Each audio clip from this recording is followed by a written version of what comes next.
Welcome and thank you, everyone,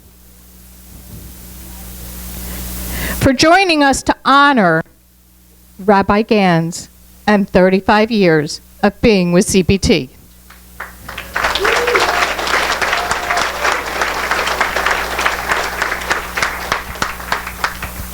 Today would not be happening if it wasn't for a fabulous committee made up of congregants across all the different groups that you have within such a congregation that we do. I just want to take a moment and thank the committee of Elaine and Fred Emmer, Fred Issacharow, Judy Minches, Mark Waltzer, Bobby Levine, and Holly Friedman. There are also friends of the committee I'd like to thank quickly: Roseanne Lemansky, Steve Stern, Bill Cresson, Barry Yelowitz, and I know there are others. There are all of our spouses and close friends, such as Felicia Lang and Paula Rabinowitz, that have helped all of us and Rabbi Nathan get to where we are today.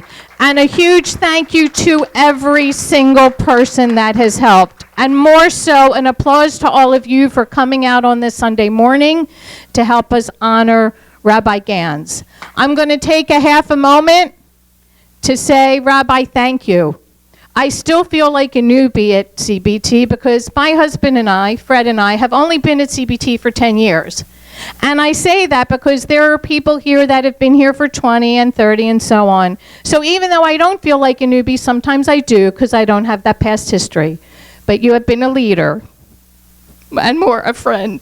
I'm sorry.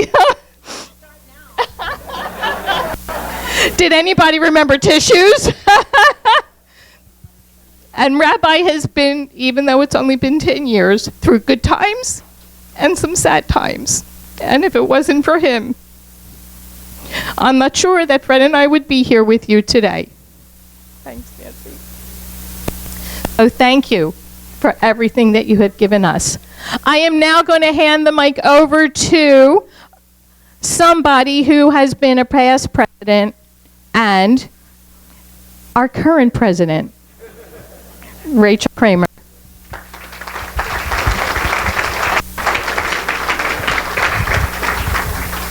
What she forgot to say is somebody who's crazy enough to do this again. And I'm not going to go there. We're not going tears yet, later. Okay? So my job right now is just to welcome all of you. This is fabulous. All of us together, those who used to be here, those who are still here, those who really want to come back. We're still here. So welcome, and thank you all for coming as we actually celebrate our past. Celebrate the years that Rabbi Gans has been with us, been our leader, been our forward motion person, our thinker, our teacher. And my job is just to kind of tell you that over the course of the next few hours, we're going to break up the program a little bit. We're going to do a little bit of sitting. We're going to do a bit of listening. Got a bunch of people that have some things to say.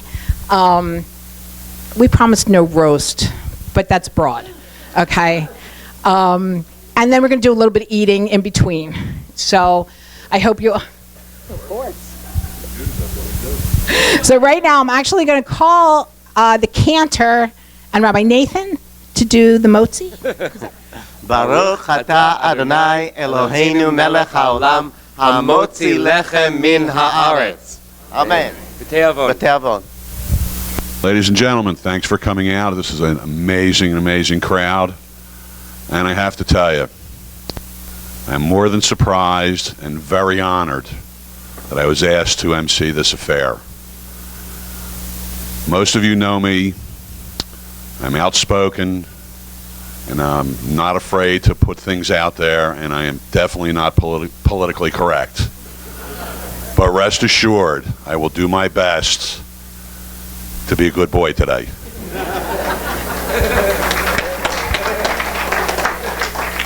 I know some of you are worried, Rabbi, but I know where I'm at, I know where I've been. I know where I'm going. And I'll do the best I can not to embarrass anybody too much. And I will do the best I can to ignore that voice in the back of my head that's trying to get out right now. If you see this vein in my forehead start to pulsate, you better run. All right. We're going to get this party started. Our first speaker is Lori Bratty. Lori Bratty. Hello, everyone. My name is Lori Bratty, and I had the privilege of being secretary at CBT for 9 years, and it was a very important time in my life because even though Rabbi Gans and I discovered quickly that religiously we were very different, our values were very much the same. And throughout, shared many, many joys, the birth of our children, professional accomplishments, beautiful seders spent with both of our families, and every single year we make sure that we get together for our birthdays, lunchtime birthdays.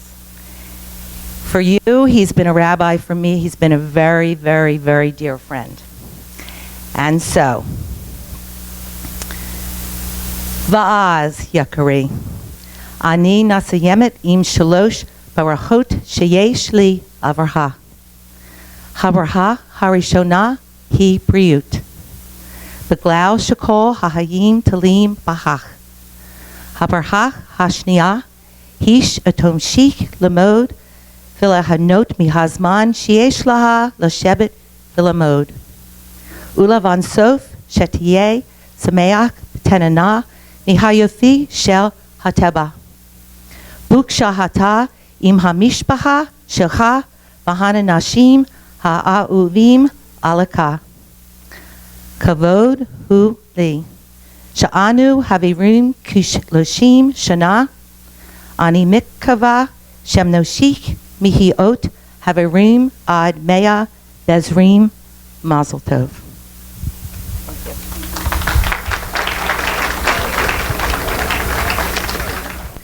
Our next speakers are some of our younger generation, the next generation of CBT. I would like to ask Harry Gans, Felicia Gans, Zach Ellis, David, and Sam Moscow to come up and surround Rabbi and tell some stories and give us a little insight on their dealings with our Rabbi over their lifetime. Not 3 minutes. So, my dad he's really great, and I think you already knew that. I think one thing that I kept asking my dad when I was younger, and even now, is, you know what? Why? I mean, because I know being a rabbi is hard. There's good times and bad times, as I believe it was Lori who said that. So, why do you do this? Why do you want to, it must be extremely difficult to help people when they're at their worst. And he always just tells me because it is the right thing to do. And I think ever since I was born, maybe including when I was adopted, he has always done the right thing. I believe that he's a really good man. He really is. And I read in the little book that you guys have on your tables that he was ordained June 10th, 1979. June 10th is also Grandpop's birthday. Grandpop was, you know what, if it wasn't for Grandpop, I mean, Abba wouldn't even be here, right? But I think that a lot of the qualities that Grandpop showed, Abba also shows, and I think Grandpop is very proud. And even though he passed away about 1.5 years ago, he's still watching you, Abba, and he's very proud of what you've done. And I also think that part of the great thing about being a rabbi, that the great thing about being a rabbi is just in general, is that you get to help people. I have a quality where I will literally go and help someone even if it's a little bit inconvenient for me, and I got that from my dad, and my mom too. Better say that. I love helping out people. It's something that has literally been my core belief system ever since I was born, probably. And I feel that even if it's at an inconvenience to you, follow my father's example and always try to help out someone who is in need.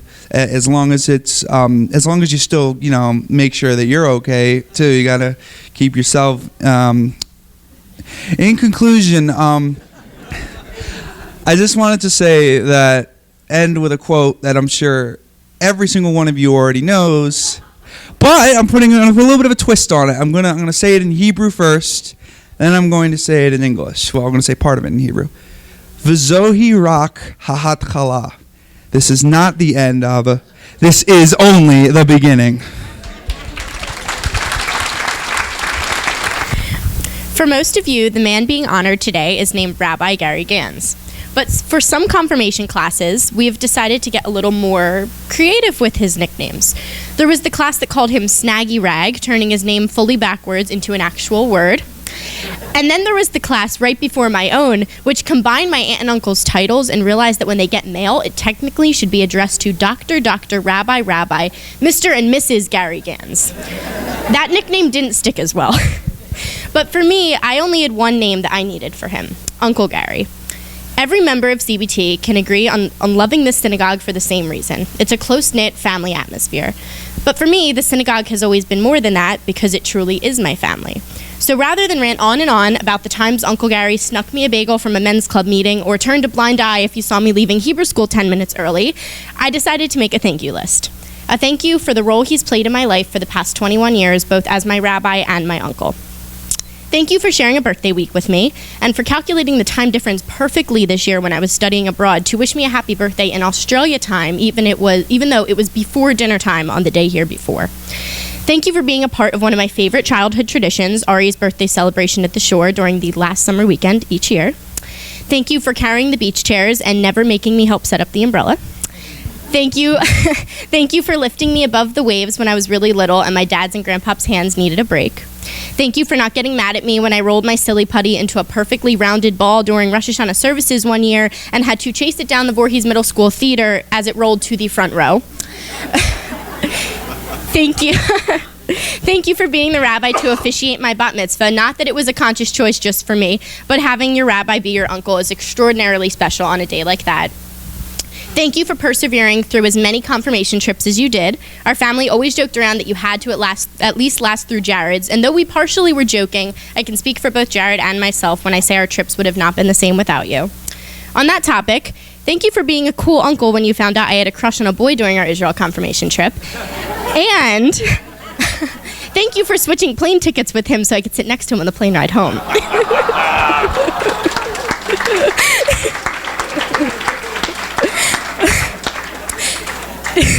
Thank you for every time you pulled the CBT and Temple Sinai kids away from the rest of the group to take a picture. Despite our eye rolls at the time, you were absolutely right. We would want those photos someday. Thank you for everything you taught us in the confirmation class. To this day, I still ask myself with the question we debated for 2 hours. If you're stopped at a red light in the middle of a desert, does it really matter if you stop? Thank you for letting me search for the Afikoman basically until I was in college. And thank you for putting a time limit on Afikoman searches so when Ari hit it somewhere impossible or 5 feet above my head, I wasn't searching for 3 hours. Thank you for teaching me the art of picking on your little brother, and yes, there is an art to it. And thank you for also teaching me how to be good to your little brother. Thank you for your patience, thank you for your passion, thank you for your knowledge, thank you for your commitment, and thank you for your love. Your rabbinical title may be changing a little bit, and your nicknames have most definitely faded, but there's one name you'll always have no matter what you do and where you go, and that's Uncle Gary. Here we are. Hi, everyone. I think one of the most important things to realize is just that the number of people that Rabbi Gans has had an influence on extends well out of this room. Like, we're talking hundreds of people. And I think a lot of us would be very fortunate if we had the opportunity to do that at any point in our lives. I just think it's amazing how much, like, I don't have a speech right now, but it's okay because I don't need it, because everything that Rabbi Gans has taught me is still a part of me today, and I know it'll always be a part of me for however long I'm on this planet. Some of the best memories I've ever had, walking up Mount Sinai and in the Bedouin tents in Israel, just everything that you've taught me, I know I'll always look back to, and I know I can always come to you if I need help with anything. So just thank you very much. Shalom. I had a speech written. It was typed in my computer, and that's where it is now.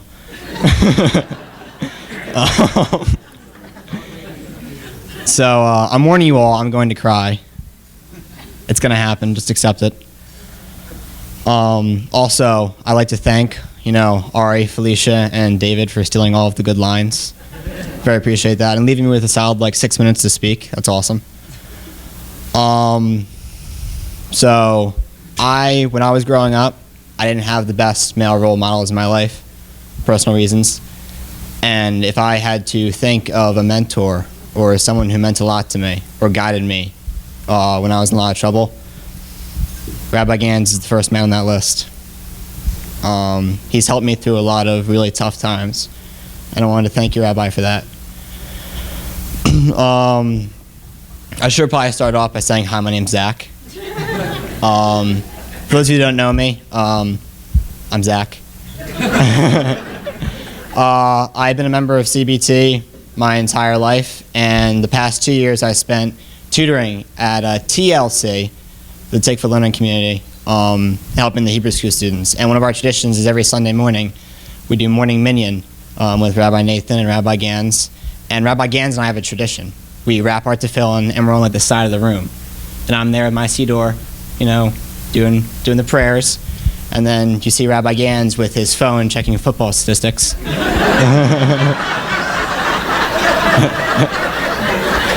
No. He's praying. He's praying in his own way for, good scores.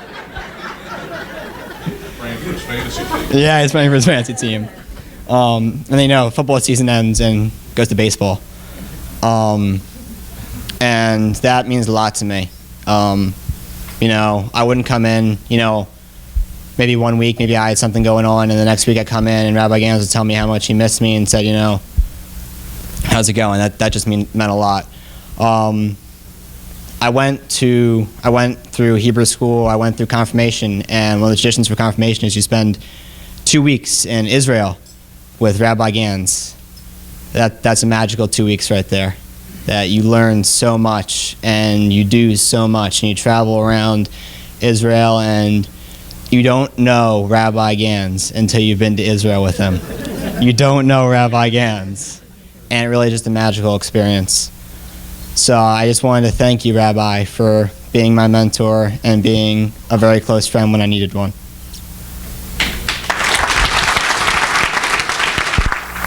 Ladies and gentlemen, that's the next generation of CBT. Let's give them a round of applause.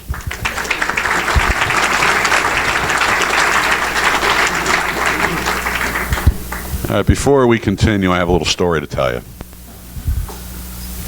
Susan and I go to Aruba every year in December. That's our vacation time.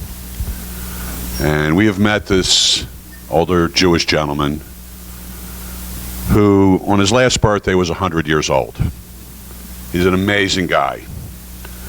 So we're sitting at a blackjack table one night, and he's telling me a story.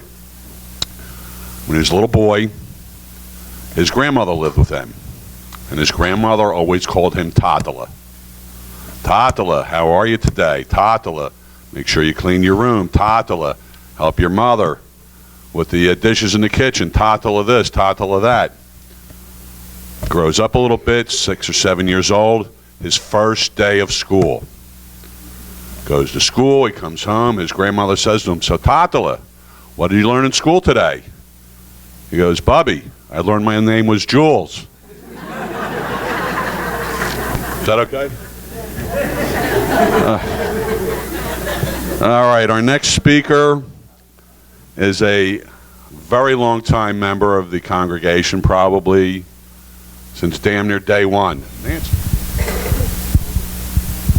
In addition to the Rabbi's 35th anniversary. This month also marks the 40th anniversary of Congregation Beth Tikvah. I know that our congregation's longevity is due in no small part to Rabbi Gary Gans. These anniversaries prompted me to think back to the dark ages, also known as the 1980s, the years when I was president of CBT. Today, on this very special occasion, I'd like to tell you about two of my memories of Rabbi Gans from those years that really made me smile. In 1982, when I took office, Rabbi Gans had been our rabbi for about a year. CBT was in the process of adding its first addition, which is now the school wing. And the rabbi and I needed a place to meet away from the ongoing construction. He suggested that we meet for breakfast at Medport Diner in Medford. Good idea. We met there a few times. A day or two after one of our meetings, Rabbi Gans told me that he had received a call from a clergyman, a member of the Marlton Ministerium. The rabbi wondered, did the Reverend want to discuss some religious topic? No. The Reverend asked a question. So, Rabbi, who's the blonde I saw you with at the diner?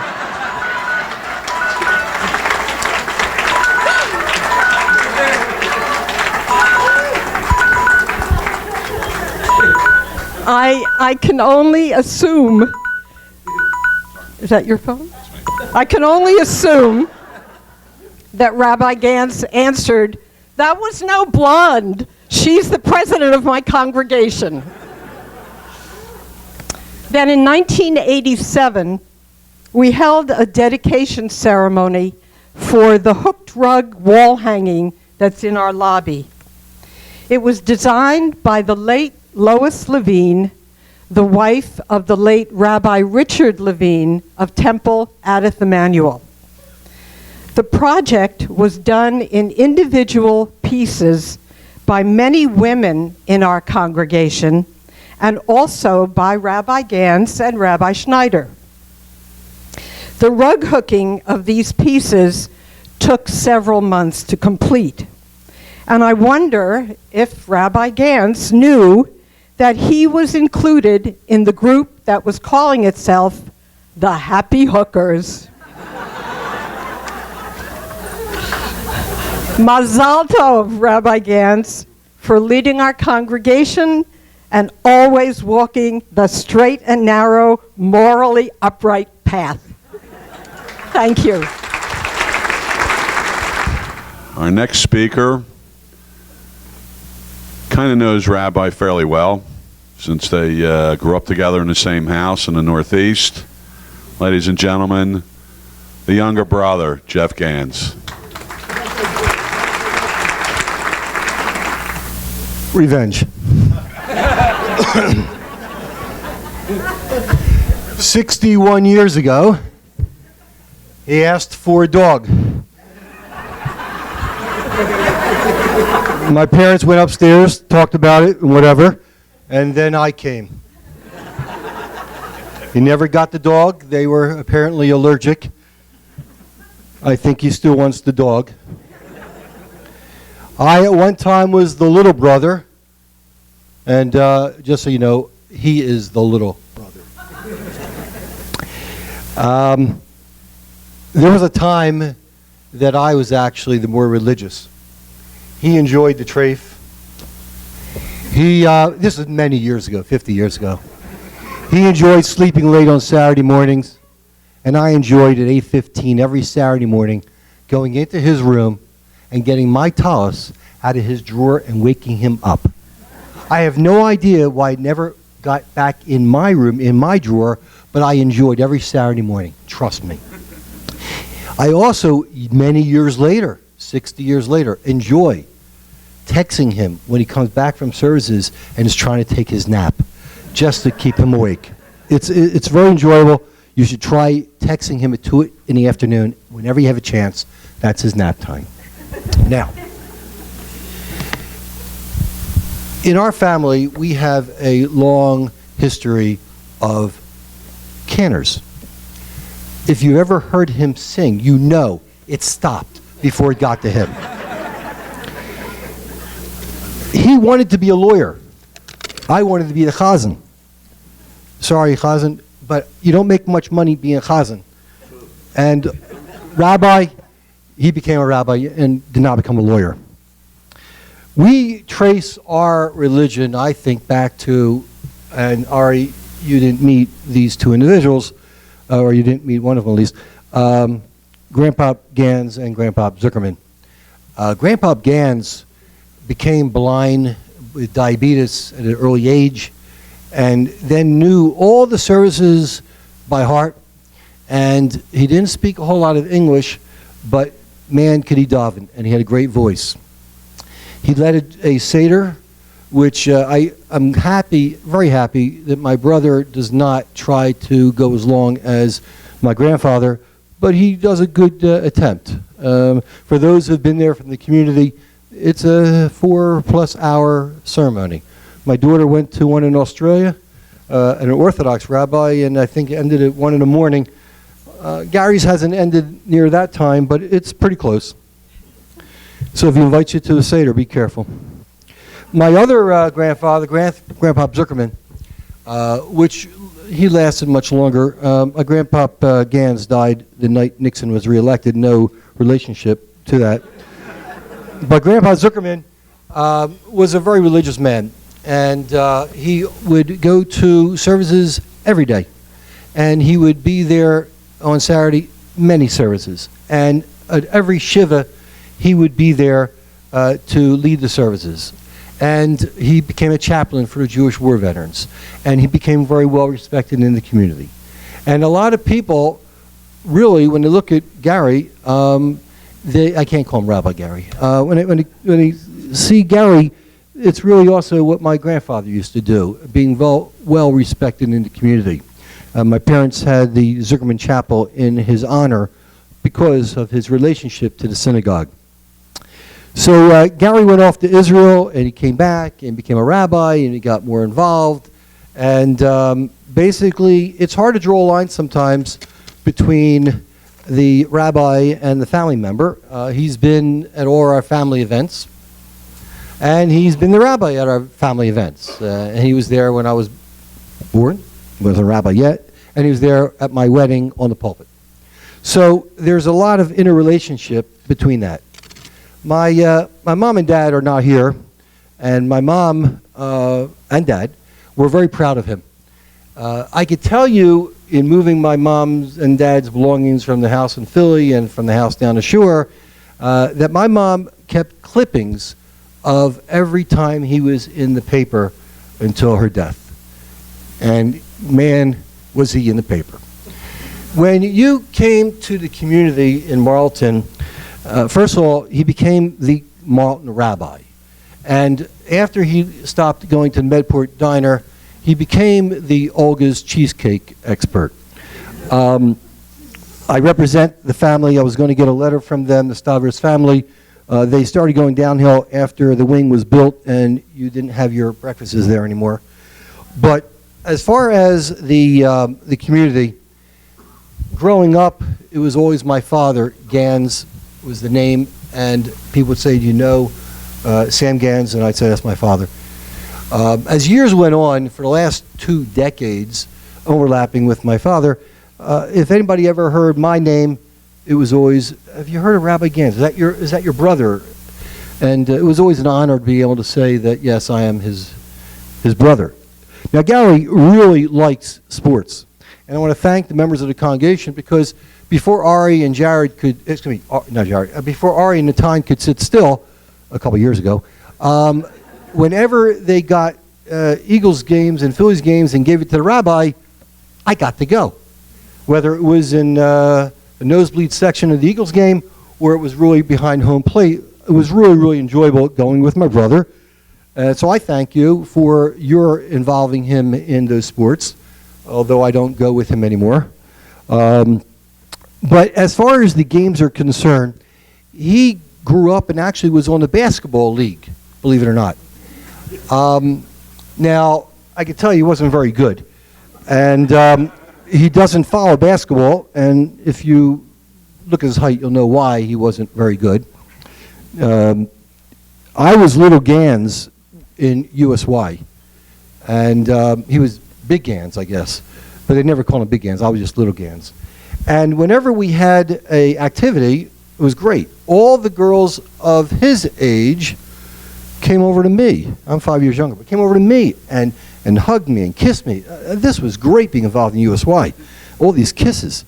So he went off to Israel and he came back, and I was instrumental in getting him his first job with USY as an advisor, and then he started getting involved in youth. And when he came to your synagogue, you saw what an impact he had with working with the youth. He also had a belief, other than other rabbis at the time, who just came and sermonized. He actually involved the congregants. He would ask questions, which meant you couldn't sleep, except for one person I know in the synagogue, in the back row on the far right. But he would constantly ask you questions. Now, you think that's okay. But when I would finish Rosh Hashanah service, I would go to his house for a meal, which meant I would then be questioned on the sermon. It never ended.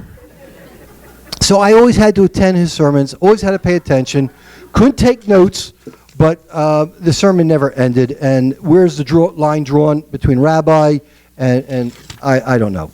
We visited families. We visited our own relatives. Being a rabbi, he gets to park in spots that are illegal.